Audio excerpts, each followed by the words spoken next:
ጠቅላይ ሚኒስትር ዶክተር አብይ አህመድ ኢትዮጵያ በሰላማዊና ዲፕሎማሲያዊ መንገድ የባህር በር ለማግኘት እንደምትሰራ በአጽንኦት መግለጻቸው ይታወሳል። ኢትዮጵያ የባህር በር ጥያቄዋ እንዲመለስ በሰላማዊ በጋራ ተጠቃሚነትና ሰጥቶ በመቀበል መርህ እንደምትሰራም በተደጋጋሚ ጠቅላይ ሚኒስትሩ ያስታወቁት ጉዳይ ነው። በኢትዮጵያ የአሜሪካ አምባሳደር ኤርቨን ማሲንጋ ኢትዮጵያ በዓለም ተወዳዳሪ ኢኮኖሚ ለመገንባት ያላትን ህልም ለማሳካት የባህር በር አማራጯን ማስፋት ወሳኝ መሆኑን ጠቁመዋል። በሰላማዊና ዲፕሎማሲያዊ መንገድ የባህር በር ለማግኘት የምታደርገውን ጥረት የአሜሪካ መንግስት የሚደግፈው መሆኑን Its economy growing as quickly as it is.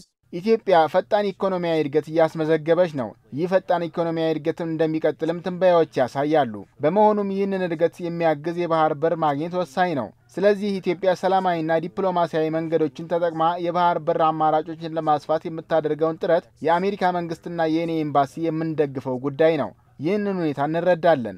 To support going forward. We understand this issue. አምባሳደር ማሲንጋ እንዳብራሩት ከሆነ በአፍሪካ ቀንድ አካባቢ ሰላምና ጸጥታን ለማረጋገጥ አሜሪካ ከወሳኝ አጋሯ ከኢትዮጵያ ጋር በጋራ ትሰራለች። ኢትዮጵያ ቀጠናው ወደ መረጋጋትና ሰላም እንዲመለስ አስተዋጽኦ ያደረገች መሆኑን አመላክተው ከእርሷ ጋር በጋራ መስራት አሜሪካ በአፍሪካ ቀንድ ያላት ጠንካራ አቋም መሆኑንም አብራርተዋል። ኢትዮጵያ በቀጠናው ግዙፍ ብቻ ሳትሆን አቅምና ተጽዕኖ ያላት ሀገር ነች ያሉት አምባሳደር ማሲንጋ በቀጠናው መረጋጋትና ሰላምን ለማስፈን ሀገራቱ በጋራ እንደሚሰሩም ገልጸዋል። Working with the country of Ethiopia's ኢትዮጵያ በቀጠናው ግዙፍ ብቻ ሳትሆን አቅምና ተጽዕኖ ያላት ሀገር ነች። በመሆኑም ቀጠናው ወደ መረጋጋት እንዲመለስ አስተዋጽኦ ማድረግ ከምትችለው ኢትዮጵያ ጋራ በጋራ መስራት አሜሪካ በአፍሪካ ቀንድ ያላት ጠንካራ አቋም ነው። ይህም የቀጠናው ሀገራትና ህዝቦች እድሎችን በመጠቀም የሚፈልጉትን መረጋጋትና ብልጽግና እንዲያገኙ ያግዛቸዋል። And the people achieve the opportunities of prosperity and stability that they all want.